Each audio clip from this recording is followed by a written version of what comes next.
just seeing that Jacob sent the link. Yeah. And you're getting a confidential section. I got your close.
Hi everyone, are you able to see me? Is the video working? It is? Okay. Weird.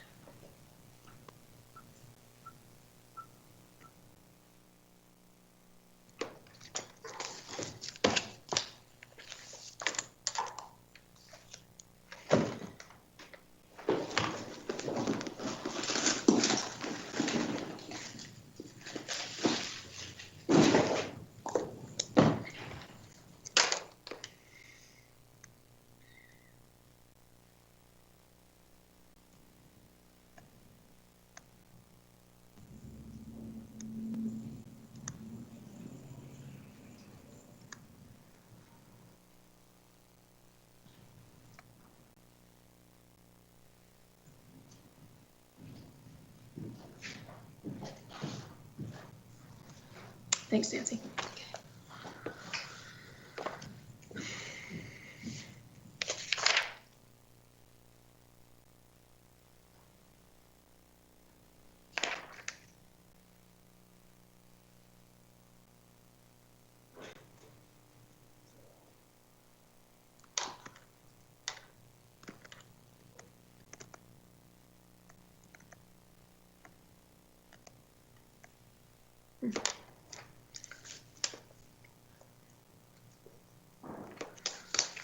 Strange. Okay, I think we're ready to get started.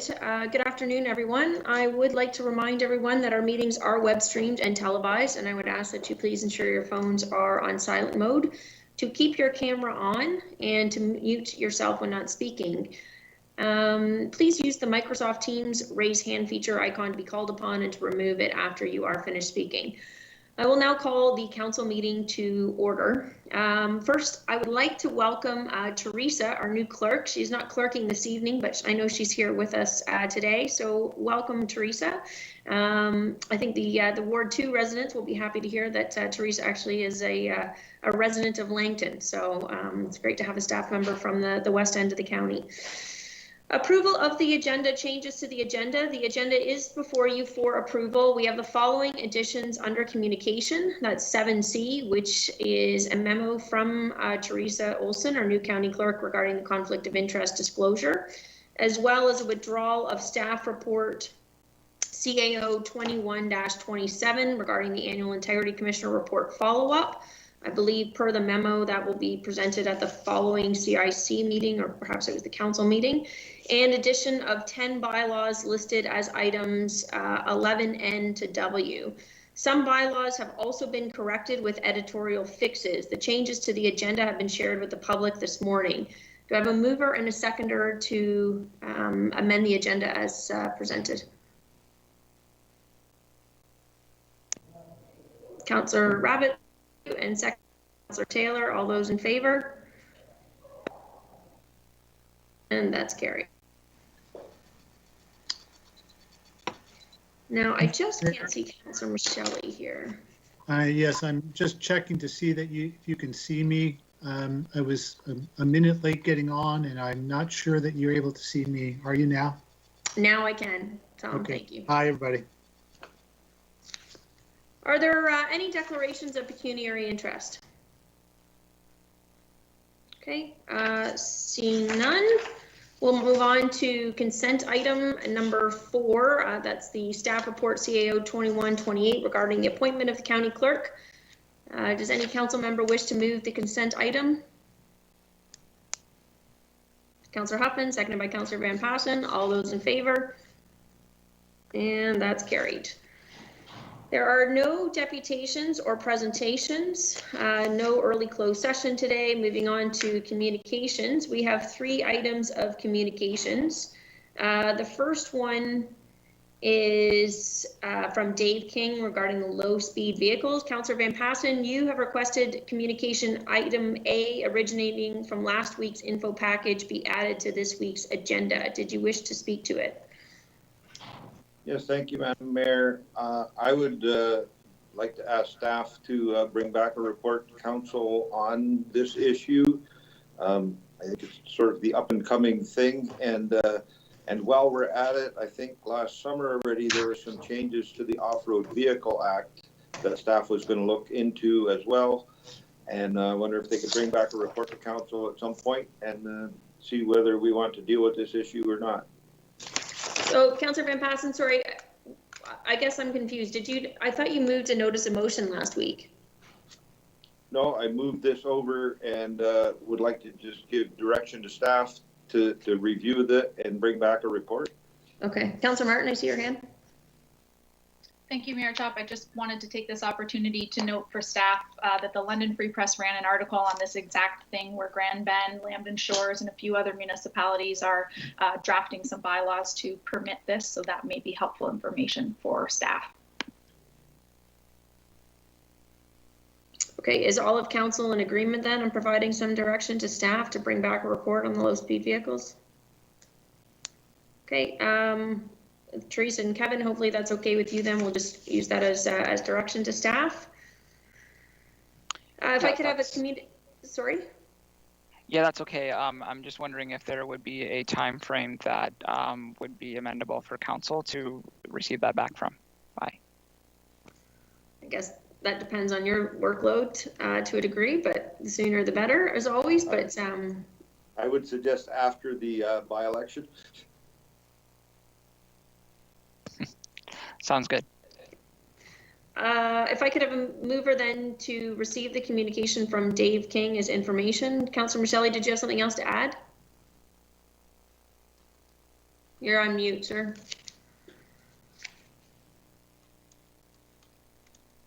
Sorry, Madam Mayor. I was moving that. Okay, and a seconder, please. Councillor Martin, all those in favor? That's carried. Next is a memo from Mr. Cridlin regarding the Long Point beaches. Councillor Michelle, you've requested that this item be pulled for discussion. Did you wish to speak to it or ask some questions? Yes, I do, Madam Mayor, and just maybe I believe Mr. Cridland will be available to just make a couple of comments about this. Just also to remind council that this is a part of an annual process that our staff go through each time that we are reevaluating the access to the beach. And Mr. Cridland has identified the ones that will be open and the ones that will be closed. And I know that he will, I think, confirm that we are going to be assessing and reviewing all of those beach accesses on a regular basis throughout the season, and that we will continue to monitor them in that way. And I just had one question I wanted to ask Mr. Cridland, if he's available for that right now. In the report, it indicates that the porta potties and the hand wash stations will be in the same places as last year. And just to confirm, is that at every open access or is that at selected accesses? And I'm not sure if that is the case. I know in the report it says that it's at the same places as last year, but just to confirm, will that be at every open access or the selected ones? And I'll let Mr. Cridland answer. Thank you. Yeah. Thank you, Councillor Michelli. Through the Mayor to County Council, yeah, I'll start maybe with Councillor Michelli's initial comment. It is very important to know that these is a dynamic beach, and these accesses do change.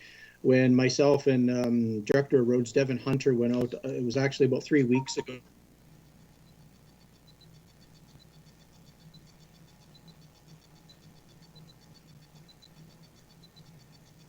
Bill, I think we lost you somehow, if you can still hear us.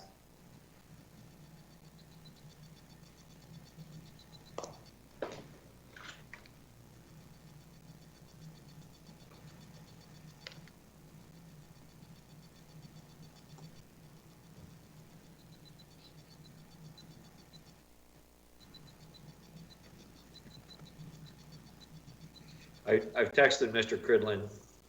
Me too. I think what, I was just going to say, I think I can fill in the information. I believe what Mr. Cridland was going to say is that they do have patrols regularly. They did inspect the beaches a few weeks ago to determine these access points. But as Councillor Michelli has said, because it is a dynamic beach, depending on how the course of the years goes, they may close some accesses and open up other accesses. And we can report back with regards to the washroom question. And these entrances and exits will be posted online. Norfolk County has a beach page on its site, and we will post this information online also as we change it throughout the year.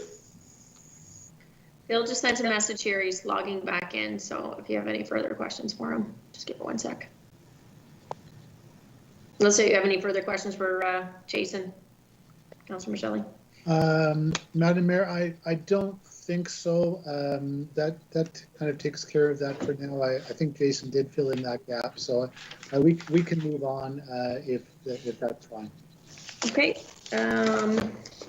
Thanks, because I was maxed out for information anyways. That's all I had. Okay.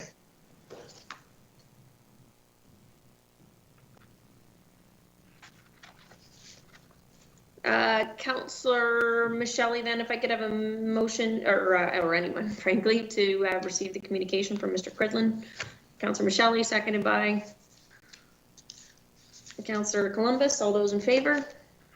And that's carried.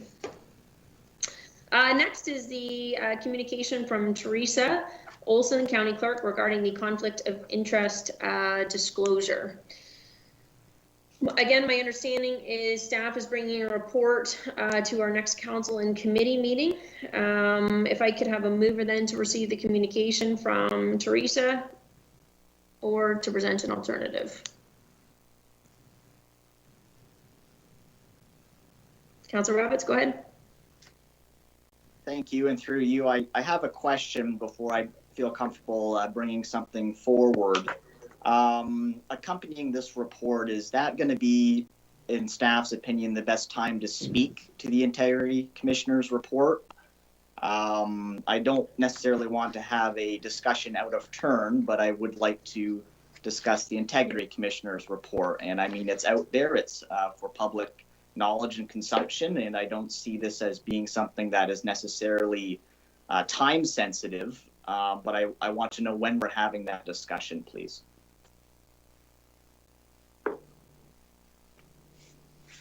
Through you, Chair Chop, to Councillor Rabbits. It would be okay to either speak to it now as it relates to the correspondence from Teresa Olsen, or what you could do is you could pull it from the council and committee minutes, item 9A on the agenda, and discuss to it at that time, as that is where the official the annual report is located on the agenda, and it hasn't been affirmed yet by council, which would be done this week. My understanding from staff is that report was still coming forward to the next meeting as well, was it not? Yes, as it relates into the memo, we will be doing some further follow-up as required.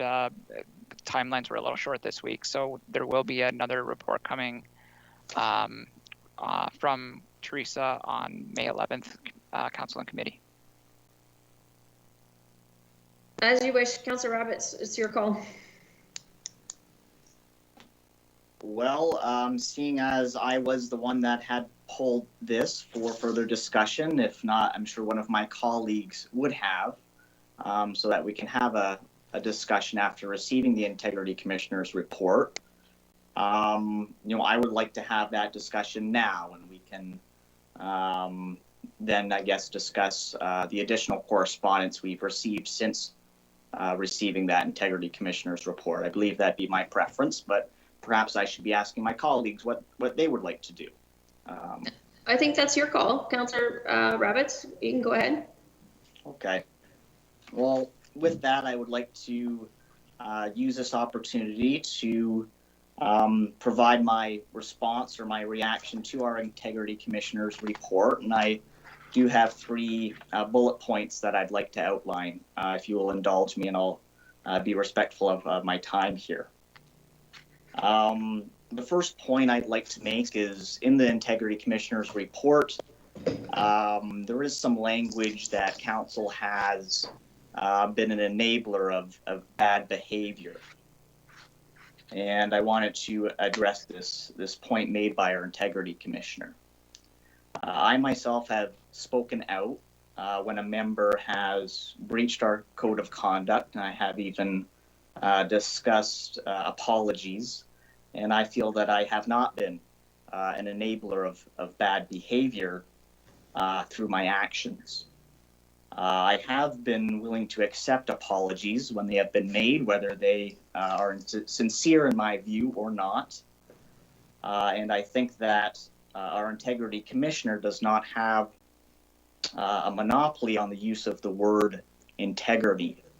Though I do defer to the Integrity Commissioner for assistance, support, and advice for all things pertaining to ethics and integrity in Norfolk County Council. So I feel that I've spoken out. I've accepted apologies when they've been made. And further, I have offered a path forward through training, respect in the workplace, training, and perhaps some form of mediation respectfully. That's my first point. My second point that I wanted to make and share with my colleagues is my difficulty in our workplace here on council. When members make comments or questions sarcastically or in jest, I often find it difficult to discern where those questions are directed towards staff, another member, or even myself. And quite frankly, I find sarcastic comments and rude comments made in jest to be quite distracting to our business. My third point is really back to my solution and perhaps some advice that I too need to own. We need to work even harder to show respect to individuals and colleagues that we may not like working with, or perhaps we disagree with. I think we need to make an extra effort to show respect at the table. And without making that extra effort, we will only be creating a toxic work environment, not only for our staff and for each other, but it really does affect the perception that our public has and the confidence they have in this government. And so wrapping up those 3 points, I feel that we have opportunities to work better together. And I think the only way to move forward is by showing each other respect, because everyone deserves to have a workplace to come to where they're treated with dignity and respect. Thank you for my time. Further from council. Jason, I guess maybe you might want to comment. I think the part of the reason for the report that Mr. Mascaron refers to in the beginning that you owed council, I think that was in part related to comments from Councillor Michelli at the time, which deals with Councillor Rabbitt's point. I believe it was first point in terms of some of the language that Mr. Mascaron uses. Was that not kind of the basis of what that report was going to be about in terms of some of the language and commentary that the Integrity Commissioner has provided?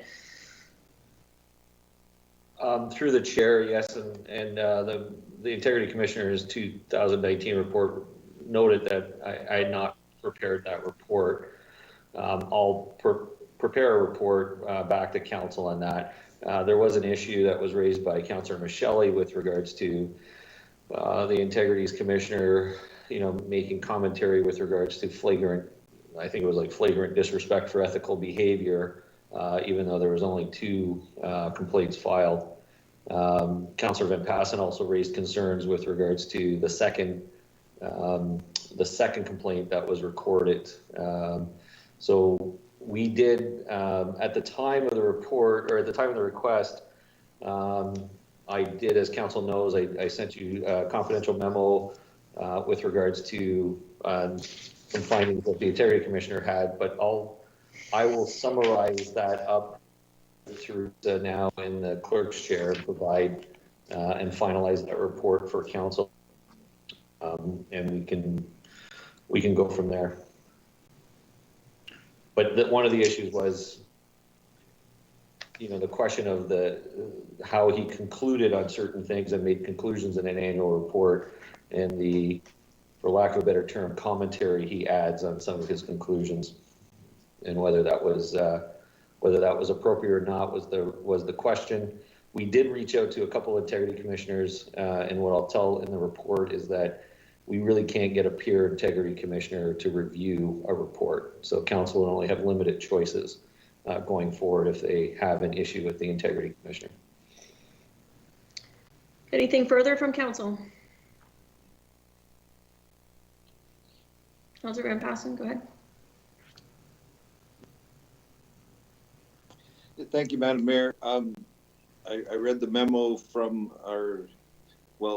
she will be our clerk when we do the confirming bylaw later today. And, I'm still waiting on that. There's a note in there that the Integrity Commissioner's report and the memo are not really related, but I do like to point out that there is potentially a conflict, but it's not at our end. The conflict is at the law firm itself. And, I don't want social media to get a hold of something and start the wild stories again, but there's no conflict of interest from members of council or staff. The conflict comes from the other side, and we need a little verification on whether that affects the relationship this council has with our Integrity Commissioner. So, I look forward to that report. And I also look forward to a report from our CAO, how, I've questioned this before, but we had 2 complaints with the Integrity Commissioner, and that cost us $35,000. Seems to be a little expensive for the amount of effort that goes into it. So I look forward to that one as well. But I also will give staff the time to do it properly, and we will see what happens at the next CNC meeting. So thank you. Councillor Huffman, go ahead.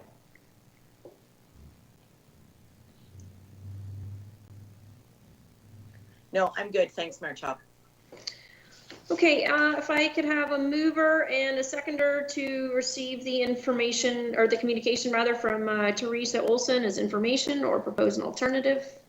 Councillor Van Passen, seconded by Councillor Michelli, all those in favor? And that's carried. Moving on to reports of committee. We have 3 reports of committees on today's agenda. Does council wish to discuss or pull any of the items from the reports of committees? Kevin, go ahead. Just quickly, there is approval of minutes prior to the reports of committees on the agenda. Oh, I'm sorry. We'll talk back there in a second. I'll just go forward with this. Councillor Martin, go ahead. Thank you, Mayor Chop. Through you to council, I would like to discuss something in item 9C, agriculture. Okay. Any other committees minutes that you wish to have pulled? All right, seeing none, if I could have a motion to approve all of the minutes except item C, the Agriculture Advisory Board minutes as on the agenda as presented. Councillor Columbus, seconded by Councillor Rabbits. All those in favor? And that's carried. And Councillor Martin, if you'd like to go ahead. Thank you, Mayor Chop. Through you, I'm just searching for the page here, but Councillor Columbus might have it handy. I noted that there were a couple resignations of positions. One specifically noted that the individual would stay on the committee. I just was seeking clarification if those are roles we need to fill or if all members are staying on the committee and then internally the positions will be filled. I don't know if maybe Councillor Columbus has more information from being at the meeting, but those both caught my eye.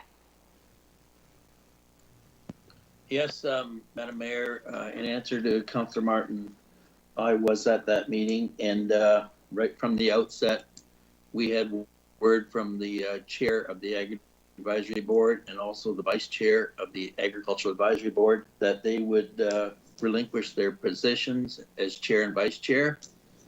They had indicated to me that they were just quite exhausted with respect to protocols for COVID and the migrant farm worker program, and it was affecting the production in their operations.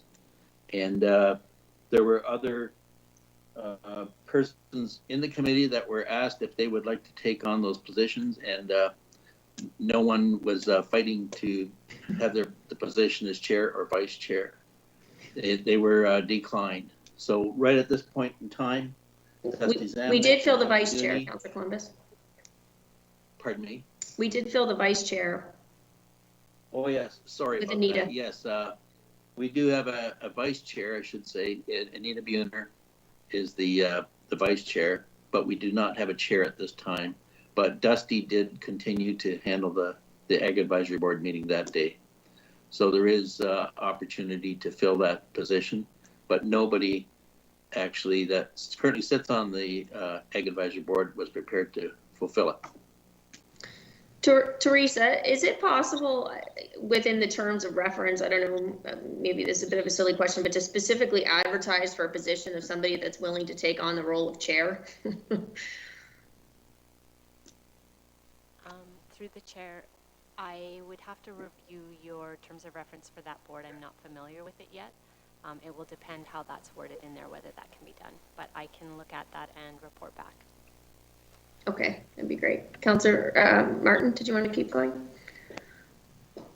Thank you, Mayor Chop. No, that was all. I was just wondering if these are positions that, like you said, need to be advertised and filled, or if it's something internally that they will just iron out because the members, I believe, are staying on the committee. I got the impression Dusty was willing to stay on the committee, but he didn't want to be in the chair role. But I also got the impression equally that he would step down from the committee should, in a situation like this, because there's nobody else that was interested in stepping up to the role of chair that's currently on the committee. Councillor Van Passen? Yes, thank you, Madam Mayor. If the clerk is checking on the terms of reference, is there anything wrong with the council appointee as taking on the chairmanship of that committee? Because I can understand the stress all these farmers are under, and sort of from an administrative perspective, is Councillor Columbus could step in and chair the meetings that might resolve the situation and take a little pressure off the volunteer members. All right, so the clerk will be able to look into that and report back. If there's nothing further, I'll get a mover and a seconder to receive the report from the Agricultural Advisory Committee and approve the minutes. Councillor Michelle, you had something to add, or you're moving? I have something to add, Madam Mayor. I was going to pull this. I'm curious as to why those minutes are incomplete. There is no indication of an adjournment time or a next meeting time, and I don't know if Councillor Columbus can speak to that, but I'm just wondering if there's a reason for that. As Councillor Michelle, I too thought that there was incomplete minutes here. There were some action items that were discussed. They're not part of the meeting. They don't reflect in the meeting minutes. So I'll have to talk to Jacob, who took the minutes, as to why some things were omitted. Okay, thank you, Councillor Columbus. Thank you, Madam Mayor. Okay, anything further? Mover and seconder then for the minutes. Councillor Martin, seconded by Councillor Michelle. All those in favor? And that's carried. First report, staff report, item number 10, CAO 21-22 regarding legal services. And Paula, is that you presenting that report?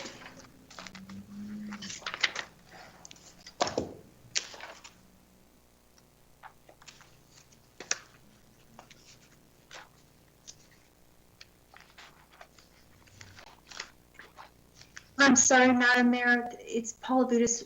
I'm trying to do, as you might imagine, more than one thing at a time. Was this the item, did it come up for my report? That's correct, it's your staff report. Okay, thank you very much. So, Council, Madam Mayor, I guess it's close to about a year and a half now, I guess, that I've been your county solicitor, and we've lived through some fairly challenging and overwhelming times together in these last few months and year and a half. And I thought it would be an opportunity to take stock of the work that I have seen since I arrived, some of the files that I inherited, and give the council an opportunity to get a sense of the kinds of work that come my way, and that I work with the teams that we have, the various teams we have here.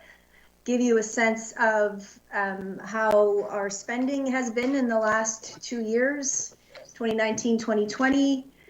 And an opportunity, if you had, to give to council an opportunity for any questions you might have about the legal services provided to council and otherwise to the corporation. So I don't intend to speak to it in a great detail. The details are there. I've compared the funding for 2019 over 2020, and you can see some differences that I think are in part related to COVID.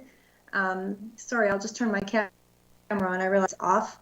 I don't know if that helps. Okay, so in part related to COVID, some of our costs I think have been down. For example, Provincial Offences Court, which still seems to be operating at a much lower level than other courts. And other expenses, unsurprisingly, went up because we had to deal with a number of human resources issues and transferring the staff and temporary layoffs and various other changes that we weren't anticipating. And also looking to describe how I hope to contribute more in controlling the costs, primarily by taking on more litigation, because litigation is a matter that takes on a life of its own and can get very expensive very quickly. So my hope is to beef up my ability to respond to litigation applications, and to that end, as council's aware, we are hiring a clerk, which is underway now, and that should help me manage the more complicated litigation that comes along in a less stressed way for me, because right now I'm handling all the aspects of the litigation, including what I'll call more administrative and clerk functions. And I hope that that person will also help me integrate a little better from an information sharing perspective with other staff and for parts of the corporation that provide what I call legal support to the corporation. And so we can just get a little better coordination and understanding of what everyone's doing and use efficiencies that way. So as you can see, we have 3 appendices attached to it. Well, first of all, there's the historical report, which I thought council might be interested in, just to see how the position was initially described and the information that went to the former council or prior council on the creation of the position. So I thought that would be of interest. And then the rest was just a snapshot update of the various kinds of litigations that we have, provincial offenses, civil matters that are not insurance related, and civil matters that are insurance related. And after that, really, it's just up to you to let me know if you have any questions. Any questions for Paula from council? All right, Councillor Martin, go ahead. Thank you, Mayor Chop. Through you to Paula. It was very helpful to see this all in one spot. So thank you for that. I was quite shocked actually to get the updated, it's been quite some time, I think, since we've had the updated list of ongoing matters as well. So that was nice to put some eyes on and have an update on. I also wanted to just note, I was surprised because I was surprised to see the number of lawyers in other municipalities, especially on a per capita. That was interesting to see, knowing your workload and the variety of things you do. And hearing you speak about taking on more litigation to keep our costs down, I'm assuming is only, you know, I don't even know how possibly, but going to result in more work for you. So although that's a great thing for councillors to hear, that's probably not ideal for you. But I was wondering if you could circle back to the clerk update and just repeat yourself. I believe you said you're still hiring. So that person has not joined the team yet. And as a reminder from budget, the intention is, this is a question, the intention is for that individual to take on the administrative aspects to free you up a little bit. Is that your hope? Oh, you're muted. I did not realize I had done that. Okay, through the mayor. That role is intended to do a few things. Part of it is right now, the management of legal service requests and the administration behind it is managed through corporate services and an individual there. So that will move to this clerk. And in addition, one of my goals is to have that individual manage the files. Right now, I'm a big fan of electronic everything and I don't like paper, but we don't manage legal files the way I would like to manage legal files. So part of the role of that individual will be to find some solutions for us that will work better for corporately for the management of that information. And someone who can support, when it comes to litigation, there's a lot of interfacing with the court, there's a lot of interfacing with tribunal administrators, and there's a lot of documents that need to be prepared. And now that's all what I'm going to call leveled up, because electronic documents have a whole other way of, there's a whole system to preparing those on top of preparing documents that are hard copy. And now the courts and tribunals want them all. And you have to be able to use those systems online very efficiently. And so I'm, through this, as you know, I've recently been part of a fairly intense piece of litigation, and I've had to manage all of that myself on top of the usual litigation, and so that's not sustainable.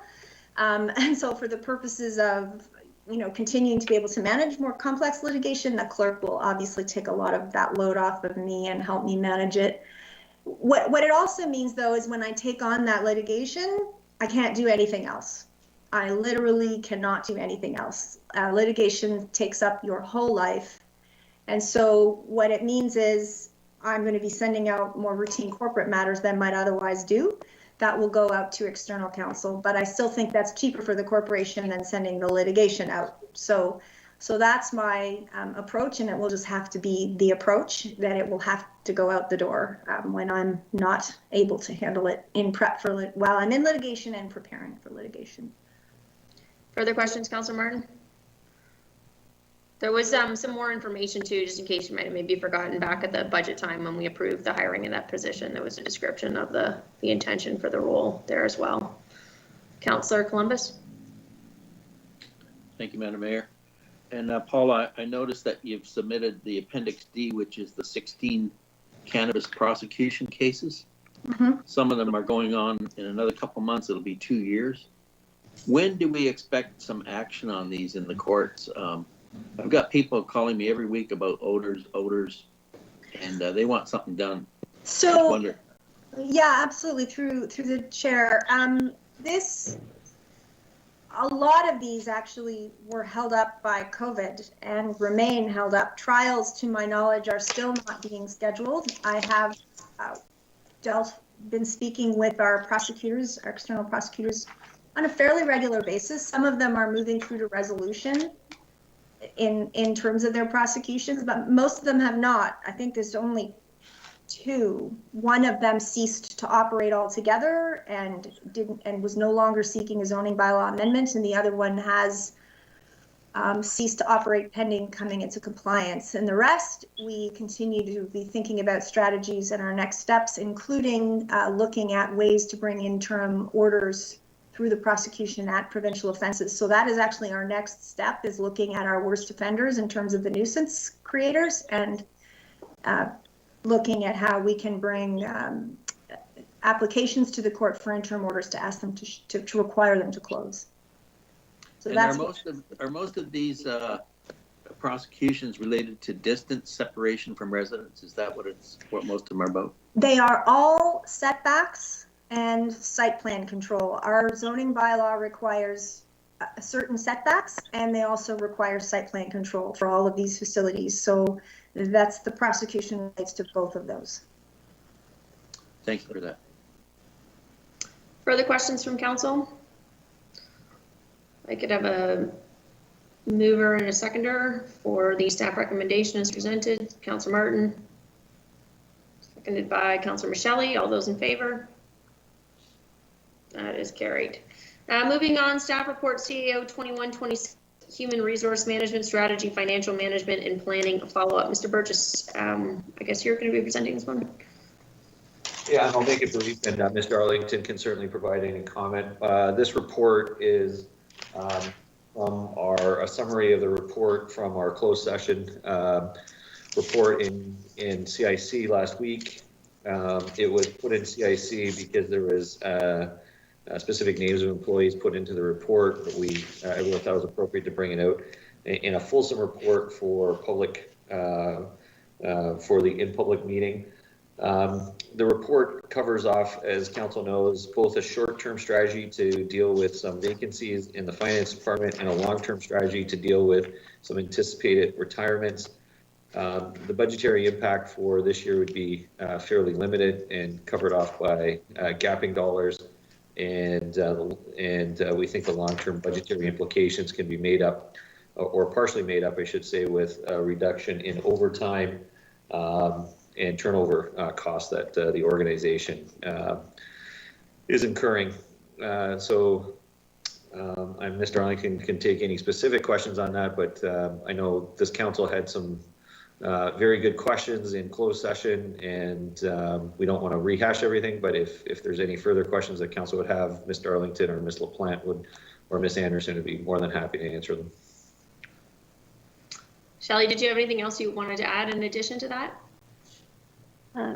Through the mayor, thank you for the opportunity. I think Mr. Burgess has covered the plan, and the details are in the report that have been provided to the public. Perfect, thanks. Questions from councillors? Okay, seeing none, somebody wish to move the staff recommendation? Councillor Van Passen, seconded by Councillor Rabbits. Any further discussion on that? Okay, all those in favor? And that's carried. Next is, I just realized we don't have Councillor Taylor with us. I thought I knew something was missing here on our screen. Is he here and I'm just not seeing him? He's not on the attendee list at the moment. He's not? Okay. He's just coming back into the lobby, so we'll just admit him. So he got kicked off then? Yeah, apparently so. Okay.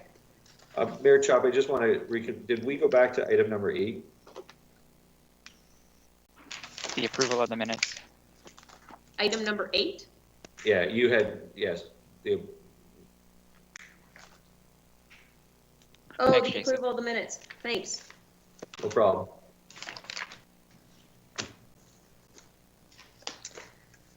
So we have the minutes of the regular March 16th council meeting before us. Are there any errors or omissions? Councilor Van Passen, Councilor Michelli? None, seeing none. Okay. If seeing there are no errors and omissions, they will be declared as adopted and signed by myself and the clerk. Thanks, Mr. Burgess. Moving on then, staff report CAO 2127, that is the one that's been withdrawn. Next is staff report CD 21-13. This is an application that has been received to amend the zoning bylaw of Norfolk County to include a special zoning provision to permit the use of Wildlife Rehabilitation Center on the subject lands. Denise and Brian Boniface have put forth the application affecting the lands described as 14 Hilltop Drive in Port Ryerson. And Ms. Goodbrand, I believe you are presenting this report. Yes, I am. Through you, Madam Chair.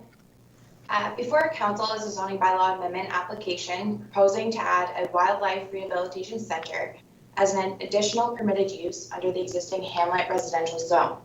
The purpose of the special zoning provision would be to recognize the Wildlife Rehabilitation Center use that has been consistently present for more than 15 years at this location. In addition to the information indicated in the report before you, 2 additional letters were attached as appendix items as they were received or identified as comments intended for the planning process after the completion of the report. Moreover, 2 additional pieces of correspondence were circulated to Council this week. One being from the applicant in response to the 2 previously mentioned letters, and an additional letter from a law firm representing the authors of the previous public comments. Given the associated concerns identified at the public hearing and through submitted comments, staff worked with the applicant to identify potential mitigation measures to address all concerns identified throughout the process. The applicant has been open and amenable throughout the process and to the proposed mitigation measures. These measures include the establishment of a wood privacy fence on the north side of the property, relocating cages to a more central location on the site to further extend the distance from either lot line, the utilization of additional volunteer help to ensure the timely turnover of cages, and the establishment of additional waste removal procedures, including the use of compost and/or municipal waste. Staff also investigated the appropriate measures for waste removal for local wildlife with the appropriate provincial ministries. They identified that waste from animals who are not suspected of carrying an infectious disease would be considered municipal waste, as with bedding materials. Further, staff confirmed that MDS, or minimum distance separation, would not apply, nor would the Nutrient Management Act without a dedicated structure, such as a barn. Further, staff also confirmed the applicant's status as an authorized wildlife custodian in good standing. Based on Ministry of Natural Resources and Forestry policies, wildlife custodians must have and maintain a standard of knowledge and skill in wildlife rehabilitation, which includes knowledge of provincial regulations, veterinary care, appropriate release procedures, recognition and treatment of common diseases, parasites, and medical conditions, as well as zoonotic diseases. Staff recognize that all development does have an unintended outcome of displacing and putting much of our local wildlife at risk, whether it be from vehicular contact, loss of habitat, or even contact with companion animals.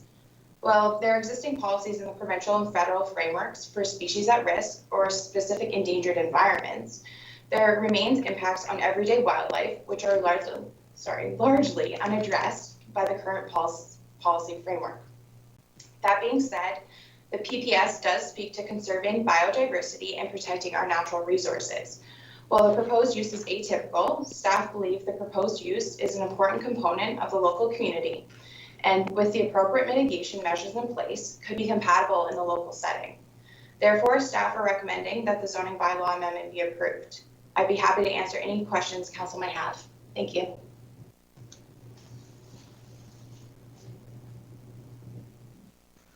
Any questions? Sorry, Councillor Van Passen, go ahead. Well, I have no questions, but I would be happy to move the staff recommendation. Is there a seconder for the staff recommendation? Seconded by Councillor Rabbits and Councillor Taylor. I can't see you, but I can see your hand. Did you wish to speak to the motion? No, I was just looking to second it. Okay. There we go. You're back. All right. If there's no further discussion on that, then all those in favor?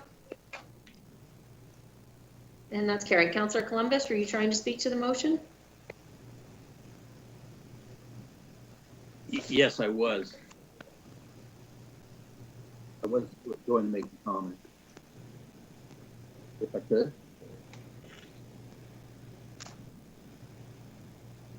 You Sorry, called go the ahead, voter sir. in, but can I- Yeah, and I am actually voting against this because I do believe that the neighbors do require quiet enjoyment of the property. They should not be subjected to odors and flies and other things. And just going to say, I know it's going to pass here, but I hired a lawyer, and the sympathy vote locally makes, but if these neighbors wish to take it to the LPAT, I would think it's a 50-50 chance that the things could turn the other way. Just want to make that comment. So I'm voting opposite. Thanks.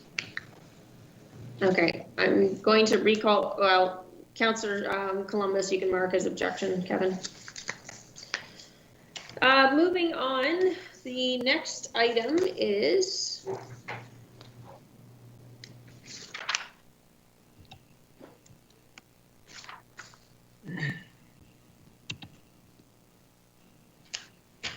have it out of order here.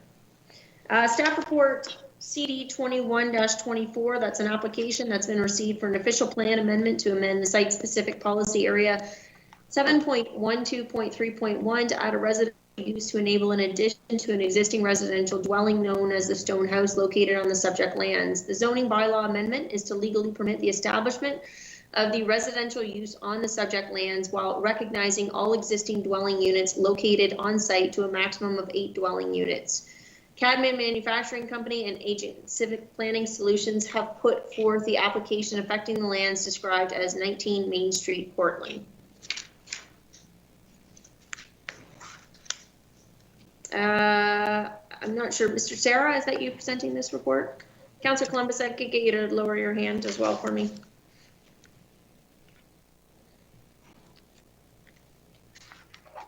You, Madam Chair. Yes, it will be myself who's presenting this report.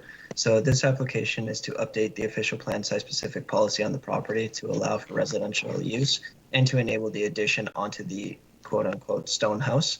The zoning amendment will legally permit the residential use on the property and will recognize the reduction in units in the stone house from 4 down to 2 units.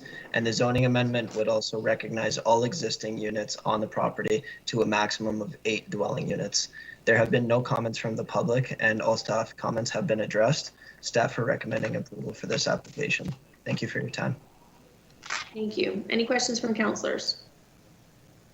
Somebody wish to move the staff recommendation? Councillor Columbus, seconded by Councillor Michelli.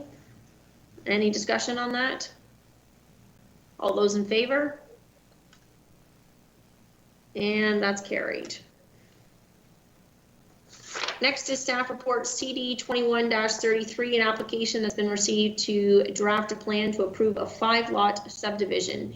Each lot would permit a single detached dwelling. The draft plan of subdivision application is being reviewed concurrently with the zoning bylaw amendment application to change the zoning of the subject lands from agricultural A to hamlet residential. Prominent Homes, on behalf of Terry Lynn Elizabeth Moore and Agent MC Engineering, have put forth the application affecting the lands described as 701 Villanova Road, Norfolk County. And Mr. Lamb, if you'd like to go ahead. Good afternoon. Thank you, Madam Chair. Through Madam Chair to the Council, this report CD 2133 is being presented to the Council for recommendation. The application is to approve a 5-lot subdivision in Villanova Hamlet area. The initial information report was presented to the Council on August 18, 2020.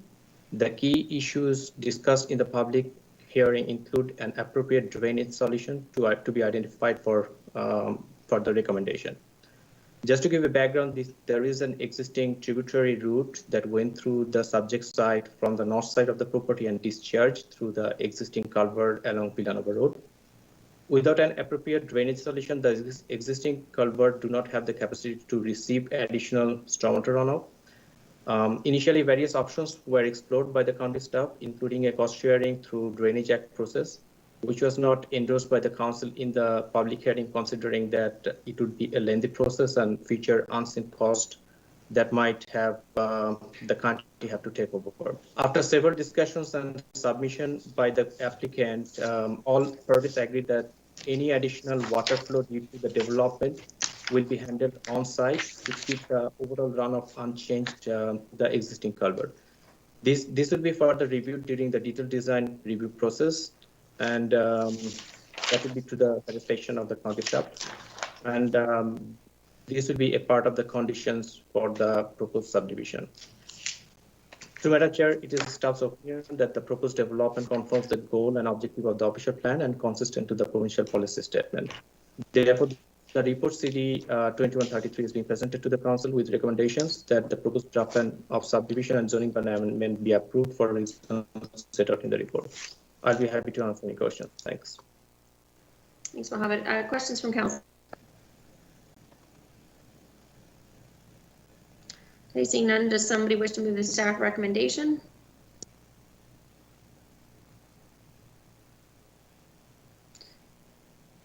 Moving that, Councillor Taylor, and seconded by? There's no seconder for the staff. Oh, okay, Councillor Van Passen, any discussion? I will say that Councillor Huffman has been waving her hand frantically. So. Oh, I lost her on the screen. It's dropped her off now as well. I'm sorry. I think she would like to second the motion. My apologies, Councillor Huffman. It keeps dropping people off here for some. That's like when Councillor Taylor had disappeared on me. Okay, so Councillor Huffman was the mover.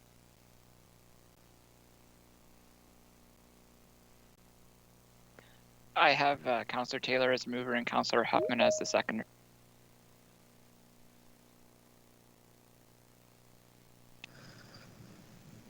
Did we just lose the mayor? We did. I just put her back in. There was something wrong there because it was dropping people off. Okay, so Councillor Huffman, you wanted to move that then, and seconded by Councillor Taylor. Perfect. Any discussion on that? Councillor Rabbits, I saw your hand. No? Okay. All those in favor? And that's carried. Now I've also lost Councillor Martin on my screen now. What is going on?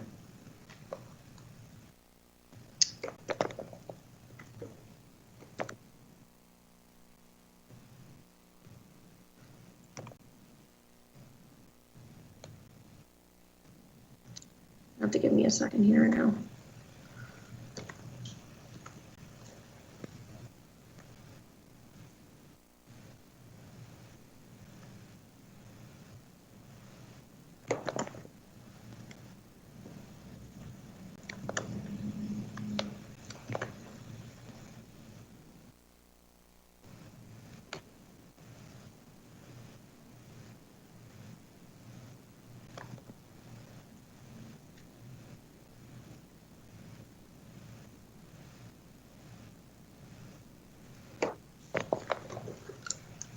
I'm still missing Councillor Taylor. All right, back in action. Moving on to bylaws, item 11. Is there any council member that wishes to speak to any of the bylaws before us?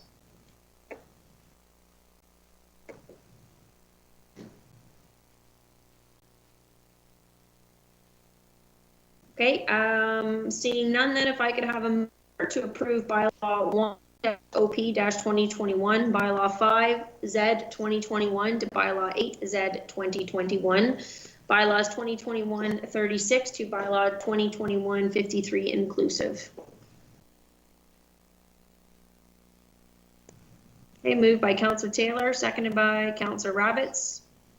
All those in favor?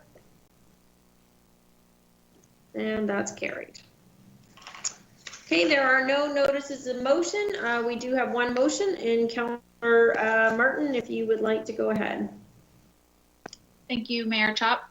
Through you. Or, sorry, Councillor Martin, I should say we'll correct this process before it's being spoken to. Is there a seconder for the motion? Councillor Hoffman, go ahead, Councillor Martin.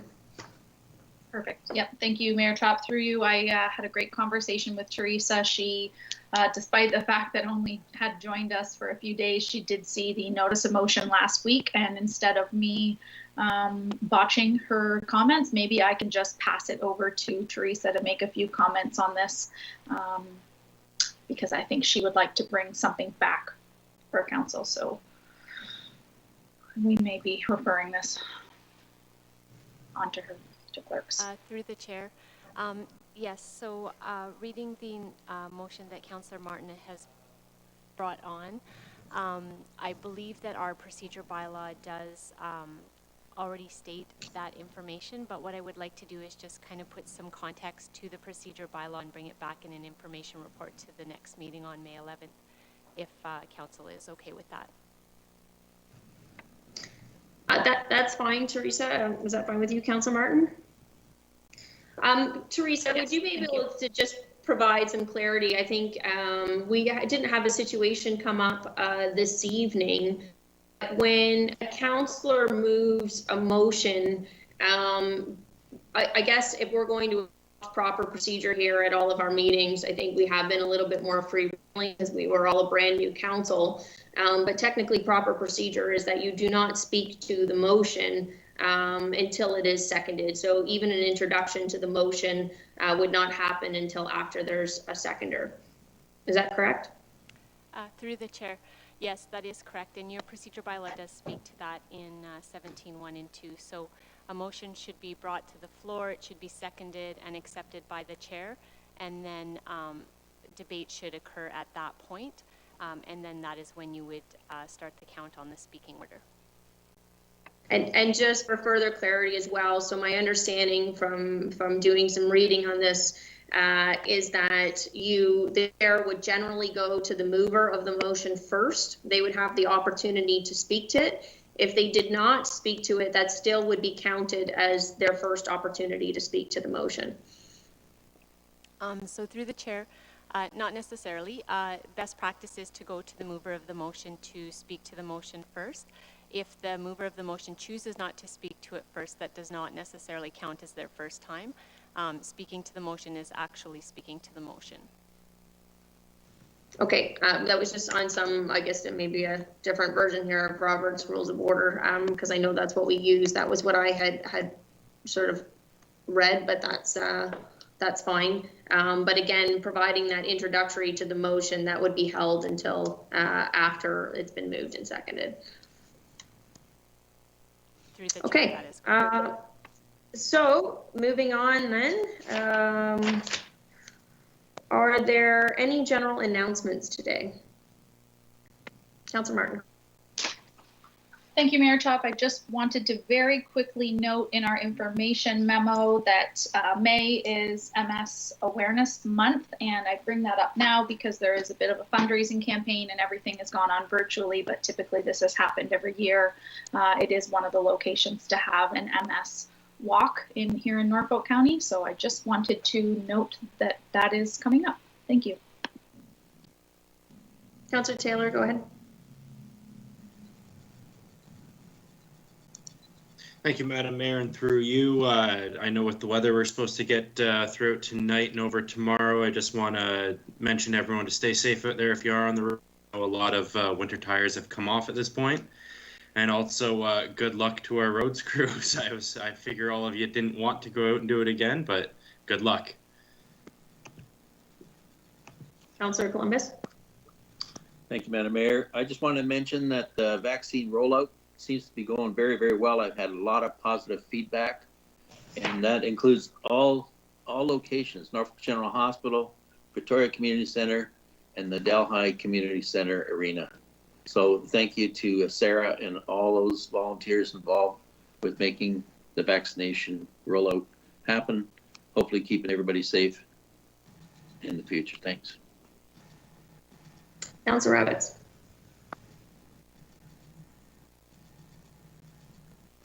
Thank you. Through you, my comment in line with our vaccine rollout. I just want to ensure, for those that haven't heard, that vaccines are being offered for those 40 years of age and older. I do believe the best way to get scheduled for your vaccine is still to call or email your local health unit. I know that we had some difficulties with the website, and I was hoping maybe to use this as an opportunity to ask staff just to comment on that and see where we're at for our public. I see Heidi's raised her hand. Thank you, Heidi.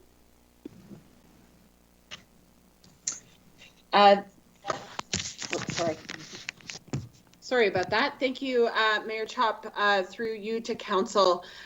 So our online booking tool is up and running, and people who are 60 years of age or older and or have a high risk health condition as defined by the provincial guidelines can use our online tool to book. Those who are 40 years of age and older who wish to access a vaccine through one of the 3 local pharmacies that the province have identified, they can go to the province's site to see those pharmacies. There's 1 in Dunnville and 2 in Simcoe, and you book if you are 40 and older and wish to access the vaccine through the pharmacy, you book online directly through the pharmacy website. If you are 60 and older, or you have a high-risk health condition as defined by the province, you can book online through the Haldeman Norfolk Health Unit website and through the online booking tool. And yes, Mayor Chop, through you to Councillor Rabbits, I can confirm that the online system is back up and running. And Heidi, did you just want to add, I believe there's an email address now for people that wish to get on a mailing list to be informed when the different age groups open up? Yes, Mayor Chop, thank you. There is. That is on our website. I'm just going to go onto the website and double check the email address, and then I will type it into the chat for everyone, if that's okay, just to make sure I'm 100% accurate. Sure. Well, maybe once you find it, I'll go back to you because people that are watching will be able to see the chat function there. Yes, of course. Councillor Michelli? Thank you, Madam Mayor. I just, as I think everyone knows, the construction of the Causeway Bridge began yesterday, and I'm hoping that Mr. Godbee can give us just a quick update about how that's going and explaining perhaps what the users of that, of the causeway itself will encounter over the coming weeks.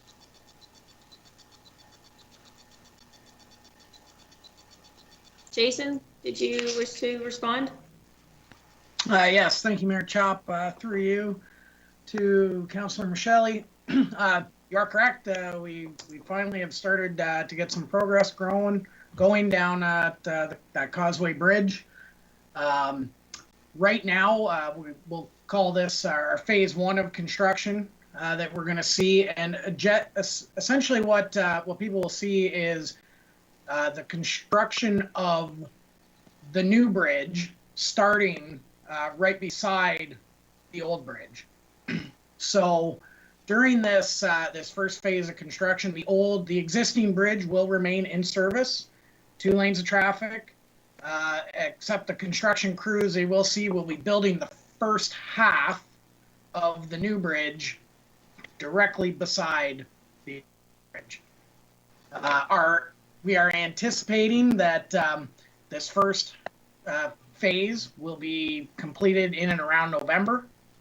At that point, we will see a redirection of traffic onto the new half bridge and a lane reduction down to a single lane that'll be controlled with lights as the second half of the new bridge is constructed after the removal of the existing structure.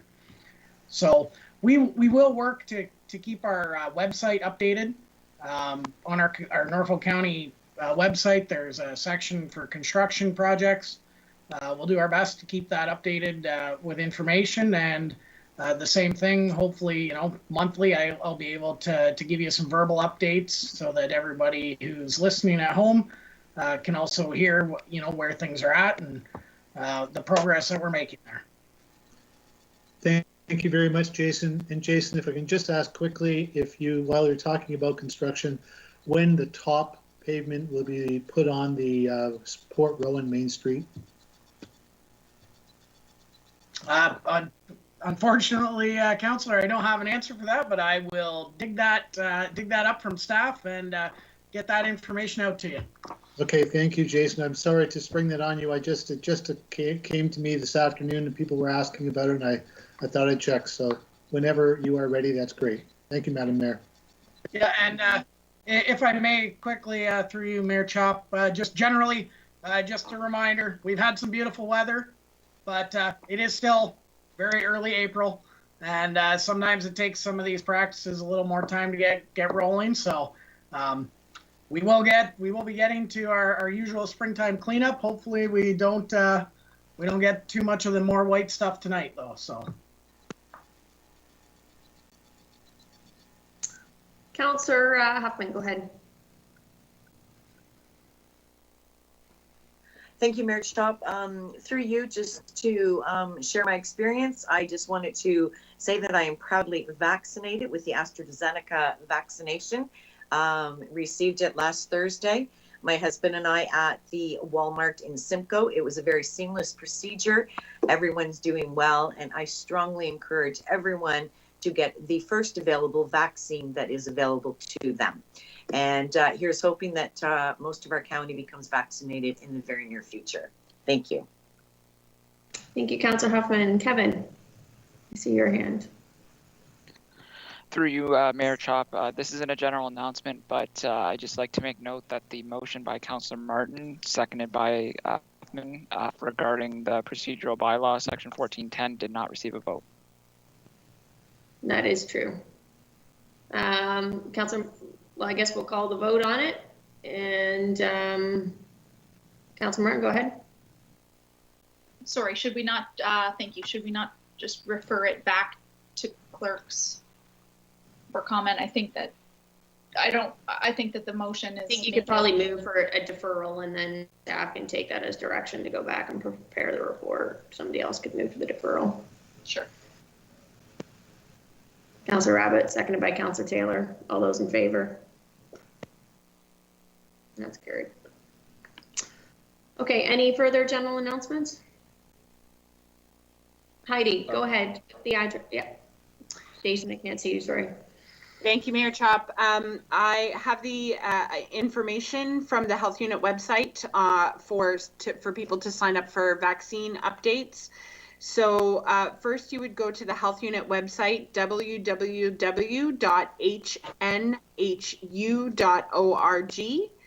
and then click on Vaccine Rollout in Haldimand, Norfolk. And then there is a link that you click on that says sign up to receive eligibility updates by email.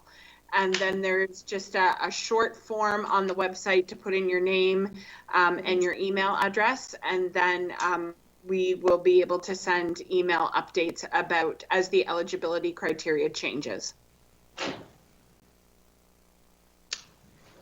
Councillor Huffman, go ahead. Thank you. Just all of a sudden, this thought just came to my mind. Heidi, are all of our appointments that are available in Cayuga and Simcoe and everything, are they all being utilized? Do we have any that are still open, or what's happening? Sorry to put you on the spot if you don't have that right at your fingertips. That's okay. Thank you, Mayor Chop. Through you to Councillor Huffman.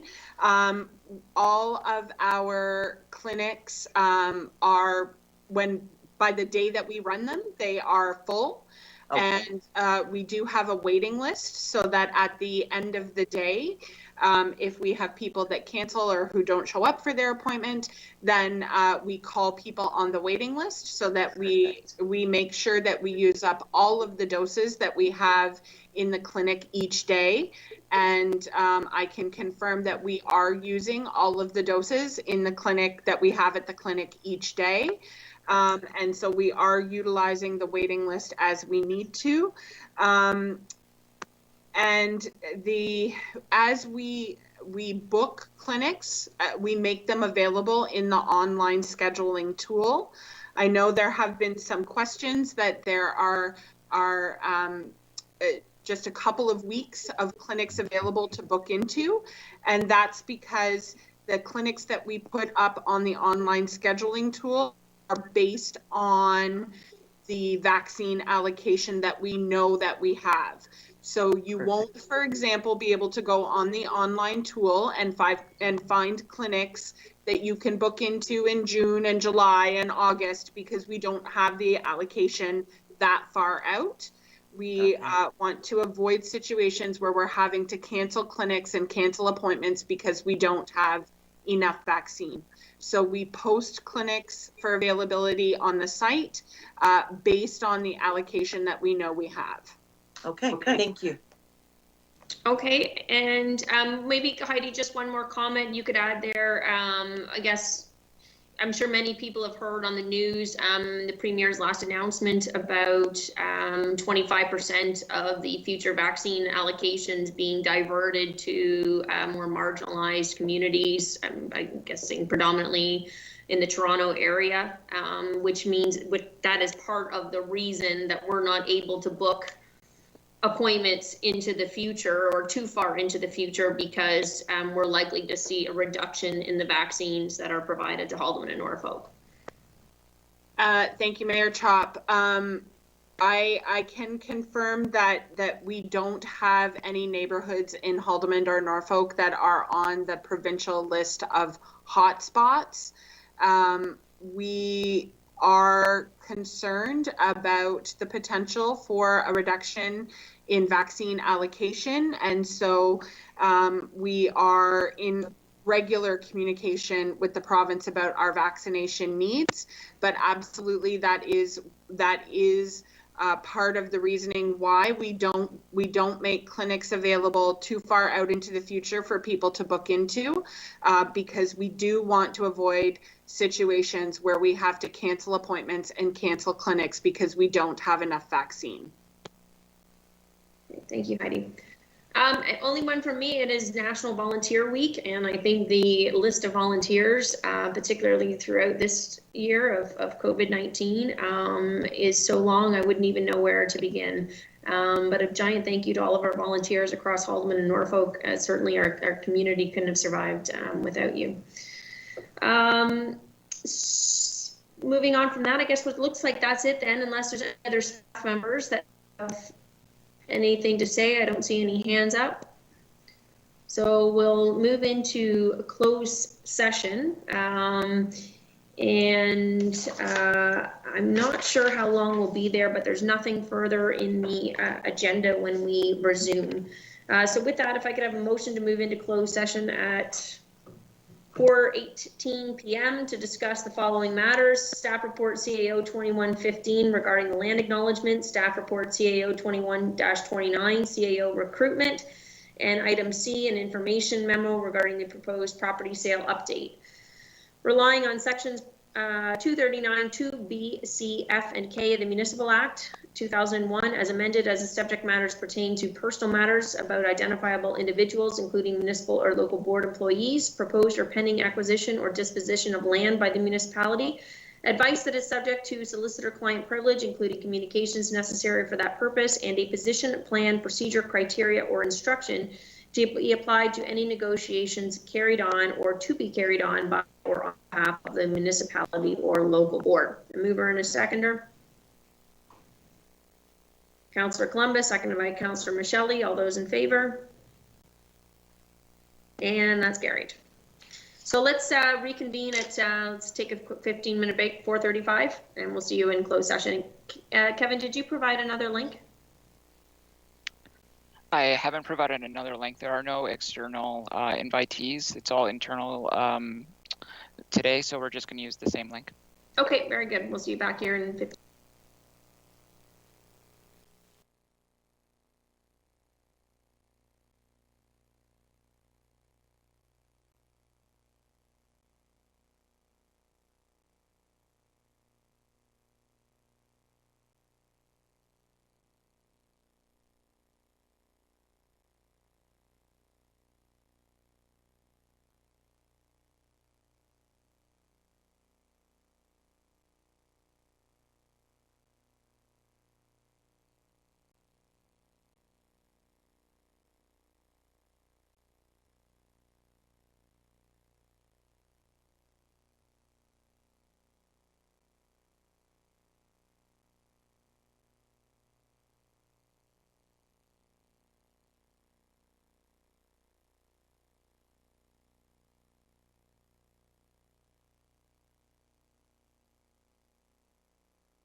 For the record, there is some stuff in the sky.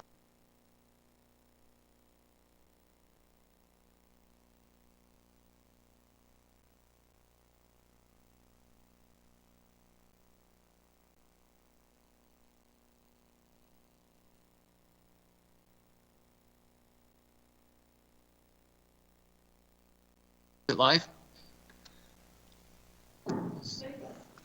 He said it was?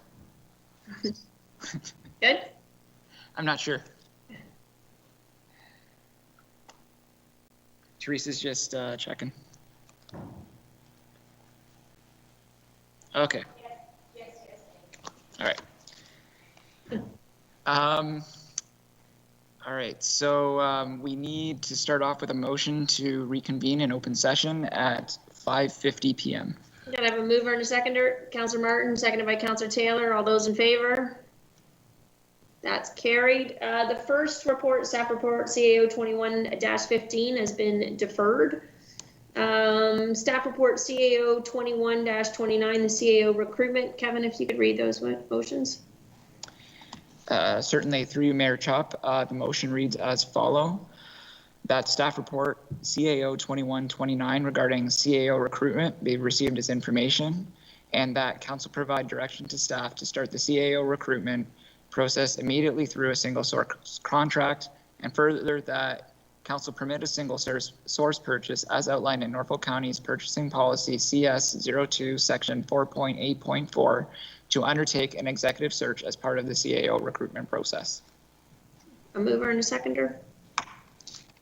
Councillor Michelle, seconded by Councillor Columbus. All those in favor? And that's carried. And then finally, the information memo regarding the proposed property sale update. Direction has been provided to staff, I guess, in closed session. So that's all. Just moving on to our confirming bylaw, unless there's anything else I missed, Kevin? Councillor Martin? Sorry, did we miss, my apologies if you said it, Kevin, or is it just direction that information will be released concerning CAO? That's correct. So staff will prepare a memo outlining the closed session staff report regarding CAO 21-29 CAO recruitment.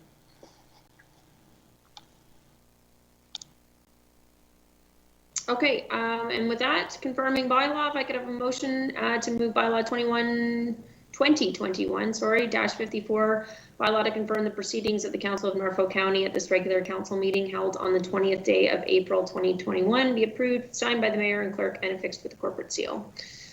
Councillor Martin? Moving that? Okay, seconded? Councillor Huffman? All those in favor? That's carried. And finally, a motion to adjourn at 5:53 p.m. Councillor Huffman, you always normally at 9 o'clock. You're the first one. Moved by Councillor Huffman, seconded by Councillor Michelle. All those in favor? And that's carried. Have a good night, everyone. Thanks very much, Kevin. And thanks to Jacob. I always forget about you back there. Thanks, everybody. He appreciates it. Good night. Good night. Good night, everybody. Night. Have a good night. Oh, and Merry Christmas. There was a guilty verdict in the George Floyd case. In case anyone's interested.